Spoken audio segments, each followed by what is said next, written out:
Next हमारा topic है hyperbola and it's element. तो हाइपरबोला को स्टडी करने से पहले इसकी हम स्टैंडर्ड इक्वेशन ऑफ हाइपरबोला देख लेते हैं, और वो है x square divided by a square minus y square divided by b square is equal to 1। अब जिस तरह हमने एलिप्स की देखी तो उसमें यहाँ पर प्लस का साइन था, बाकी इसकी इक्वेशन सेम है। अब इसमें अगर हम गौर करें तो हमारे पास हाइपरबोला होता किस तरह का है।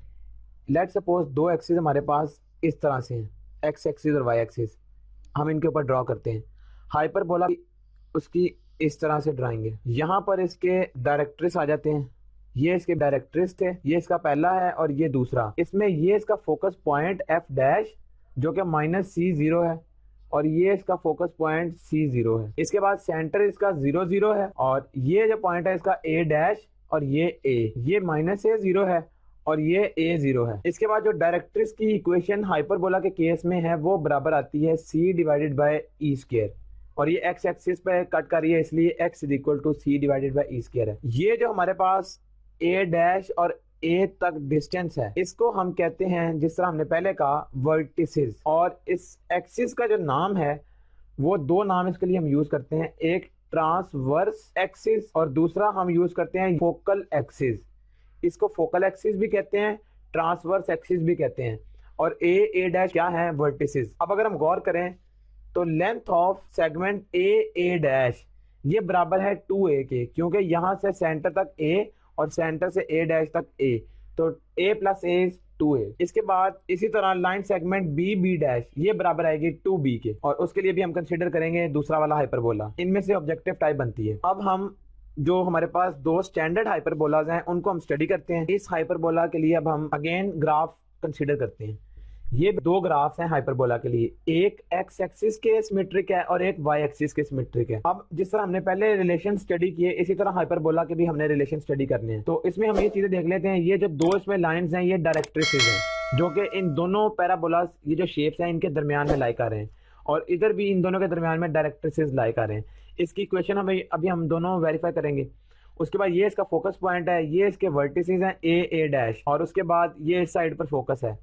इसी तरह यहाँ पर फोकस ये आ जाएगा और इसके डायरेक्ट्रिस ये आ गए और वर्टिसेस इसके ये आ गए। अब हम इसका अगर सबसे पहले इक्वेशन का कंपैरिजन करें तो इक्वेशन में सबसे पहले इसकी इक्वेशन आएगी x square over a square minus y square over b square equal to 1, जो हमने पहले स्टडी किया। तो ये आ गई इक्वेशन इसकी। इसके बाद इसमें हमारे पास जो बी स्क्वायर होता है वो बराबर होता है c square minus a square. इसी तरह जो दूसरा पैराबोला है वो बराबर है y square over a square minus x square over b square equal to 1। इसमें एक्स स्क्वायर के नीचे ए स्क्वायर है क्योंकि ये एक्स एक्सिस के सिमेट्रिक है और ये वाई एक्सिस का सिमेट्रिक है, इसलिए Y square over a square आ गया इसके लिए। नेक्स्ट हमारे पास जो दूसरी चीज आती है वो है फोकस या फोकाई। तो इसका फोकस या फोकाई बन गया +-C0, और इस केस में क्या होगा 0 + C, क्योंकि ये वाई एक्सिस के सिमेट्रिक है। दूसरी चीज फोकस के बाद आती है डायरेक्ट्रिसेस। तो इसकी डायरेक्ट्रिसेस की इक्वेशन x इक्वल टू आएगी, क्योंकि ये एक्स एक्सिस को कट कर रही है, तो ये आएगी +-C ओवर ई स्क्वायर। ये प्लस माइनस का मतलब है कि एक प्लस भी है और माइनस भी है, ये वाली साइड प्लस के लिए है और ये वाली माइनस के लिए है, तो इसलिए ये प्लस माइनस आ गया। और इस केस में डायरेक्ट्रिसेस वाई एक्सिस को कट कर रहे हैं, इसलिए y is equal to +-C over e square. इसके बाद अगर हम ट्रांसवर्स एक्सिस की बात करें, जो अभी हमने देखा था ट्रांसवर्स एक्सिस या फोकल एक्सिस, उसकी बात करें इसमें y इक्वल टू 0 है क्योंकि एक्स एक्सिस पर लाई कर रहा है, और इस केस में x इक्वल टू 0 हो जाएगा। देन हमारे पास वर्टिसेस आते हैं। तो वर्टिसेस हमें पता है ये डिस्टेंस a0 और ये -a0 मींस +-a और दूसरा 0, और इस केस में क्या होगा 0 +-a, क्योंकि अब ये y एक्सिस के अलोंग चला गया। इसके बाद अगर हम इसेंट्रिसिटी की बात करें तो इसेंट्रिसिटी में क्या आता है, E इज ग्रेटर देन 1, और E बराबर किसके था, C ओवर a के, और इधर भी E ग्रेटर देन 1। ये इसेंट्रिसिटी की वैल्यू है।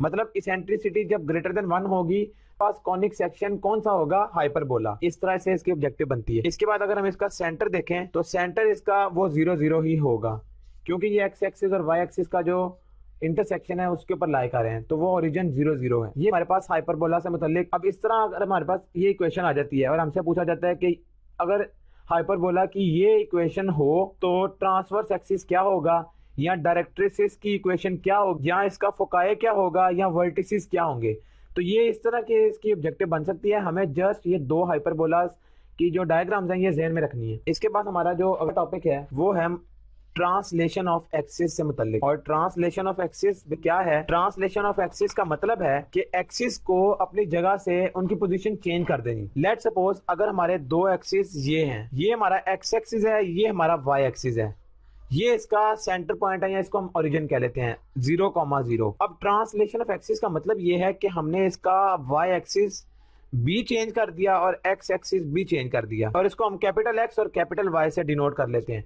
और ये इसका जो नया इसका ओरिजिन बनेगा वो इसका h, k मीन्स कि इसका एक्स एक्सिस अब h हो गया और दूसरा इसका y k हो गया। और लेट सपोज ये इसका अगर पॉइंट लाया कर रहा था जो इस वाले प्लेन के लिए था वो था p x y, और न्यू के लिए भी क्या हो गया p कैपिटल x y, ये पॉइंट था हमारा। अब क्या है ट्रांसलेशन ऑफ एक्सिस का मतलब ये है कि हमने उसकी जो x एक्सिस है वो x एक्सिस बिल्कुल उसके पैरेलल उसी तरह से ही है। बेसिकली हमने जो ओरिजिन है, जो उसका ये पॉइंट है सेंटर पॉइंट जिसको हम कह रहे हैं, वो उसका चेंज हो जाता है, तो उसका न्यू सेंटर पॉइंट ये है। अब इसमें जो एक इंपॉर्टेंट चीज है वो ये है कि हमारा जो स्मॉल एक्स था वो किसके बराबर है? फिर वो बराबर है कैपिटल एक्स प्लस एच के, कैपिटल एक्स प्लस एच। और अगर हम स्मॉल वाई की बात करें तो वो कैपिटल वाई प्लस के बराबर है। ये दो इक्वेशंस हैं जो कि ट्रांसलेशन ऑफ एक्सिस के लिए यूज की जाती हैं, और इन दोनों को हम क्या कहते हैं? ये जो दो इक्वेशंस हैं इन दोनों को हम कहते हैं इक्वेशन ऑफ ट्रांसफॉर्मेशन। और इसके बाद हमारे पास अगर हम, ये तो हो गया स्मॉल एक्स किसके बराबर है, अगर हम गौर करें तो कैपिटल एक्स किसके बराबर आएगा? वो यहां से बराबर आ जाएगा x माइनस एच। और कैपिटल वाई किसके बराबर आएगा? स्मॉल वाई माइनस के। इसके अलावा हमारे पास कुछ और रिलेशन है, हम वो भी देखते हैं। स्मॉल एक्स का इन टर्म्स ऑफ एंगल वो क्या है? Capital x cosine of theta minus capital y sine of theta. इसके बाद अगर स्मॉल वाई को देखें तो capital x sine of theta plus capital y cos of theta. ये एक्स का जब हमारे पास एंगल गिवन हो तो हम इस तरह से उसको कैपिटल एक्स के साथ रिलेशन है इसका, ये दो इक्वेशंस। और अगर हम कैपिटल एक्स के पॉइंट ऑफ व्यू से देखें इन टर्म्स ऑफ एंगल तो वो आएगा x cos of theta plus y sine of theta. ये स्मॉल वाई है, स्मॉल एक्स है। और जब कैपिटल वाई की बात करेंगे तो माइनस एक्स साइन थीटा, ये स्मॉल एक्स, और प्लस वाई को साइन थीटा। तो ये हमारे पास ऑब्जेक्टिव पॉइंट ऑफ व्यू में इस तरह से हम ले सकते हैं, कोई भी ऑब्जेक्टिव के तौर पे आ सकता है। तो small x in terms of angle ये है, capital x in terms of angle ये है।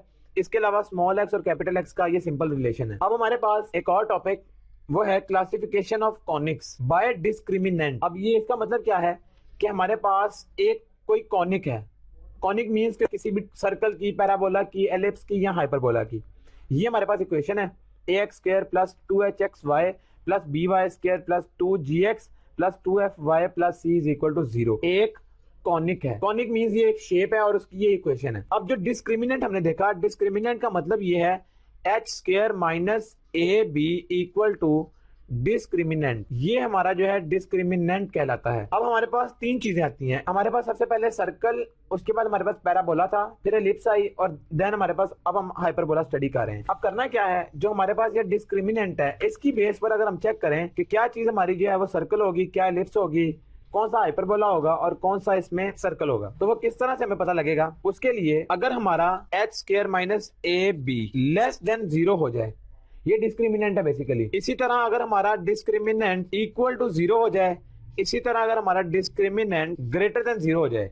तीन केसेस है ना। जब हमारा डिस्क्रिमिनेंट लेस देन 0 होगा तब हमारी जो कॉनिक होगी वो एलिप्स होगी या सर्कल होगी, जब लेस देन 0 हो जाएगा। जब हमारा ये इक्वल टू 0 आ जाएगा डिस्क्रिमिनेंट, तब हमारा पैराबोला आ जाता है। और लास्ट में जब डिस्क्रिमिनेंट ग्रेटर देन 0 हो जाए तब हमारे पास हाइपरबोला आता है। तो ये एक इंपॉर्टेंट ऑब्जेक्टिव है विद रिस्पेक्ट टू डिस्क्रिमिनेंट। इसके अलावा जो हमारे पास हम कंक्लूजन अगर देखें इसेंट्रिसिटी के पॉइंट ऑफ व्यू से, तो वो क्या था? जब हमारे पास इसेंट्रिसिटी की तीन वैल्यूज थी, या तो इसेंट्रिसिटी बराबर आता है 1 के, लेस देन 1 है, या इसेंट्रिसिटी ग्रेटर देन 1 है।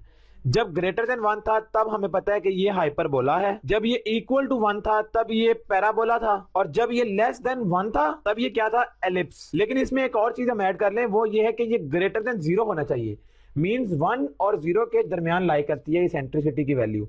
तो ये ऑब्जेक्टिव पॉइंट ऑफ व्यू से काफी इंपॉर्टेंट टॉपिक है। यहां तक हमारा चैप्टर नंबर 6 मुकम्मल हो गया। अब अगर देखा जाए तो आपने वीडियोस देख ली हैं और आपने लेक्चर्स सुन लिए हैं, लेकिन ये वीडियोस देखने और लेक्चर सुनने से आपकी प्रेपरेशन मुकम्मल नहीं हुई।